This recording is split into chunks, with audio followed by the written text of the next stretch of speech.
자, 여러분. 회사 장부에 가짜 비용을 적어 넣으면 과연 어떤 일이 벌어질까요? 오늘은 기업의 최고 경영자, 가짜 영수증, 그리고 엄청난 세금 폭탄이 아주 복잡하게 얽혀 있는 흥미진진한 조세 심판원 해설 사건을 하나 파헤쳐보려고 합니다. 서류상으로만 사라진 회사 돈, 과연 그 책임은 최종적으로 누가 지게 될까요? 가짜 영수증과 세금 폭탄 사이에서 우리 CEO가 짊어져야 하는 왕관의 무게가 얼마나 무거운지 지금부터 하나씩 추적해 보겠습니다. 오늘 해설의 전체 흐름입니다. 첫 번째, 가공비용과 조작된 장부부터 시작해서 그 현금이 대체 어디로 갔는지, 입증 책임을 둘러싼 치열한 공방, 청구인의 예금 잔액 방어 논리, 과세관청의 반격과 대표자 상여 처분, 그리고 마지막 조세심판원의 최종 결정까지 쭉 한번 짚어보겠습니다. 그럼 1장, 사건의 발단이 된 가공비용과 조작된 장부 이야기부터 본격적으로 시작해 볼까요?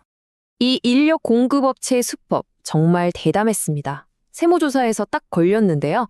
먼저 거래처에서 가짜 세금 계산서를 잔뜩 받아옵니다. 그러고는 이걸 외주 용역비나 소모품비 같은 비용으로 장부에 떡하니 올려요. 마지막으로 회계장부 반대편에 현금이 빠져나갔다 이렇게 딱 적어 놓는 거죠. 서류상으로는 아주 완벽한 범죄처럼 보였습니다. 자, 이어서 2장입니다.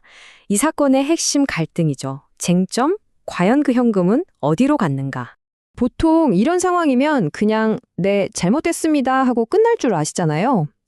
그런데 여기서 엄청난 반전이 등장합니다. 회사 대표가 이렇게 주장하는 거예요. 아니, 서류에 가짜로 비용을 적은 건 맞는데요, 제가.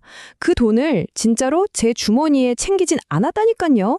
그러니까 장부를 조작하긴 했지만 돈 자체는 회사 금고에 그대로 남아있으니 나한테 개인소득세를 매길 순 없다. 이런 아주 기막힌 항변이었습니다.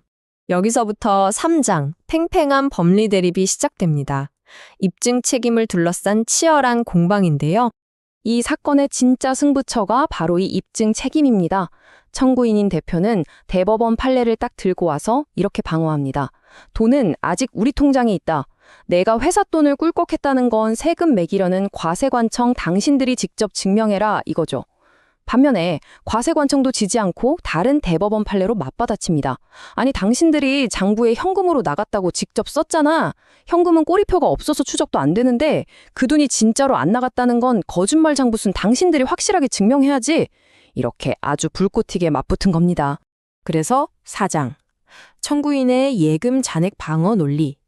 금고가 열리지 않았다는 걸 증명하기 위해 대표는 아주 복잡한 수학적 계산법을 들고 나옵니다.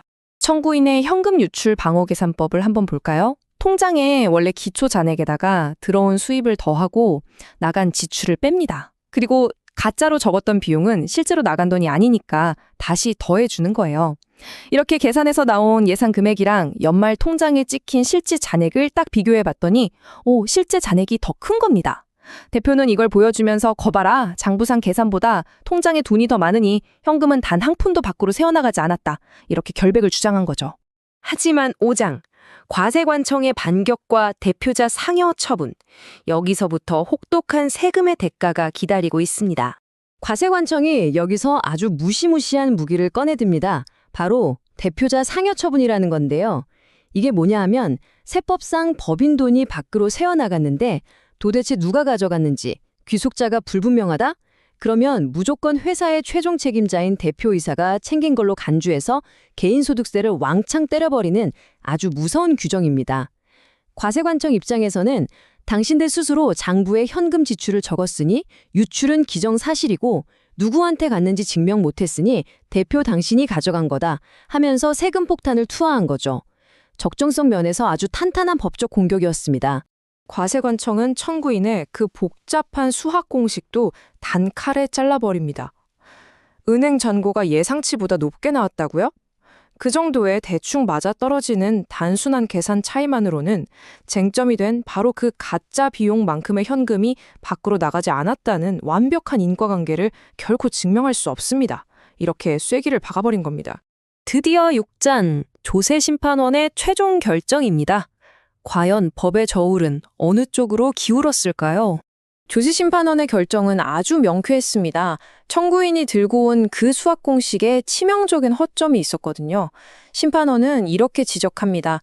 당신들이 계산식에 넣은 수입 항목에는 현금만 있는 게 아니라 외상 매출금 같은 비현금성 항목도 섞여 있다. 게다가 그 차이 나는 금액 자체도 문제의 가공비용 금액이랑 정확하게 딱 맞아떨어지지 않는다. 한마디로 현금 유출을 부정하기엔 증거가 너무 부실하다는 거였죠. 결국 조세 심판원은 청구인의 요구를 완전히 기각했습니다. 핵심은 세 가지예요. 첫째, 특별한 사정이 없는 한 가짜 비용은 무조건 회사 밖으로 빠져나간 돈으로 본다. 둘째, 본인들 손으로 장부에 버젓이 현금이라고 적어놨는데 이제 와서 아니라고 부인하기엔 늦었다. 셋째, 그 어설픈 예금 잔액 계산법만으로는 엄격한 입증 책임을 다하지 못했다.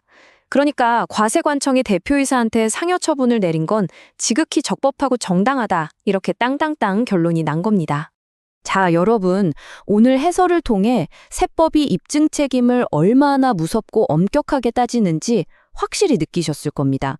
단순히 비용 좀 털어보겠다고 장부에 가짜로 끄적인 그 가벼운 조작이 결국 CEO 개인에게는 평생 잊지 못할 엄청난 세금 포탄으로 돌아오게 됩니다.